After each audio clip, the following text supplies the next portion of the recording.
Coming up tonight on YCN News, Sunapee residents will meet tonight to discuss next year's proposed $11.45 million school budget. And we'll learn how to protect your pets from poisonous items lying around the house. For more news, weather, and sports, it's time for YCN, your local view. Now, your daily digest of the Dartmouth Lake Sunapee region, southern Vermont, and Windsor County. News, sports, weather, and all that is happening in our area. The news on YCN, your local view.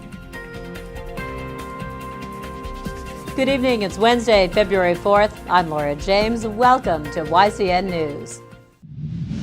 Sunapee residents will meet tonight to discuss next year's proposed $11.45 million school budget. This is the first part of the deliberative session meeting where information and ideas on funding the SAU 85 budget will take center stage.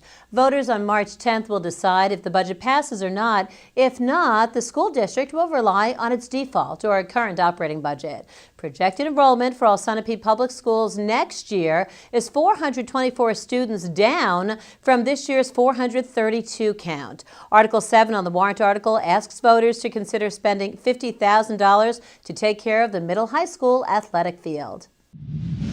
Turning to the Newport School District, money will be added back into its budget, making the bottom line amount $16.76 million. Still, voters will decide later this year if the budget has all the right stuff for student learning and staff development. About 140 people filled the seats of the high school gymnasium yesterday night, that according to the Eagle Times. One note from last night's meeting, $35,000 will be earmarked for SAU 43's Gifted and Talented program. March 10th is the voting date. Meanwhile, in Claremont, tonight's public hearing on the 2015-2016 school budget will include talk of approving full-day kindergarten. The $31 million budget aims to boost the academic start of the district's youngest students. SAU 6 Superintendent Dr. Middleton McGoodwin says spending money on all-day kindergarten now, rather than the current half-day, will result in lower costs later for special education programs. McGoodwin explains why voters should approve. All-day kindergarten was explained in a letter he sent to the media, including YCN News. The letter can be found on our Facebook page at YCN News Now. Turning to Vermont news, the state got some good news in the form of $4 million from the federal government for disaster cleanup. 10 counties, including Windsor, will receive financial aid to help repair and restore infrastructure damage during a December storm. That storm caused widespread power outages. Repairs included the power grid, public roads, and bridges. After the break, we'll have more news stories from around our region. The YCN News continues in a moment. Welcome back to YCN News. I'm Laura James.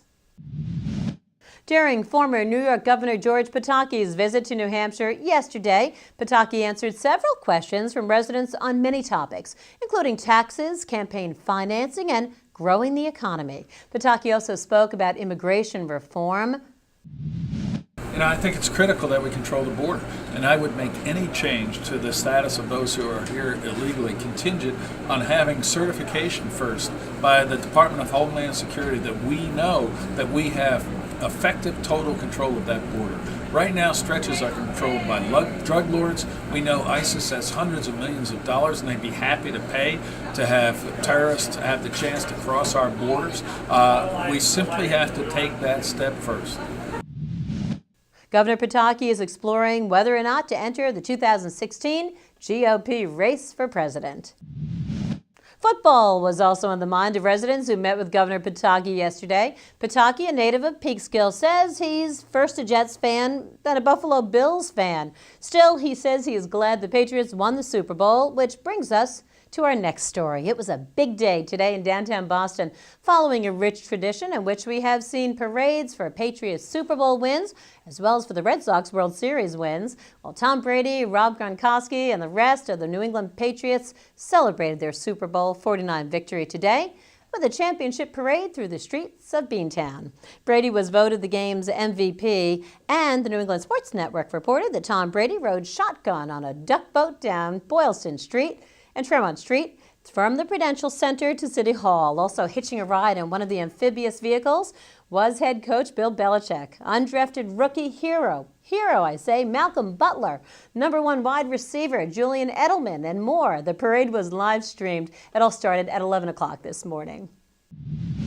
The city of Claremont may not have won the Super Bowl, but it did receive word that it will be awarded $477,000 in a grant to improve sidewalks and a popular rail trail. City Manager Guy Santagate says the grant from the New Hampshire Transportation Department will pay for downtown sidewalk repair.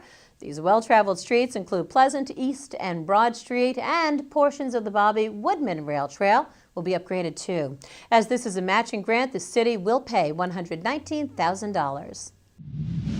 When YCN News returns, we'll join Sean Bowman. He spoke with Dr. Deborah Calloway about keeping your pets away from poison.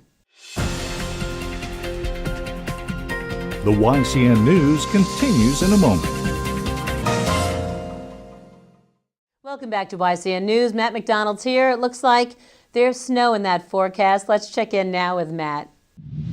Thanks, Laura. Tonight the snow begins. Lows will be around 16. Snow showers may bring 1 to 3 inches of snow. Thursday there will be a 50% chance of snow before 11 a.m., then becoming mostly sunny.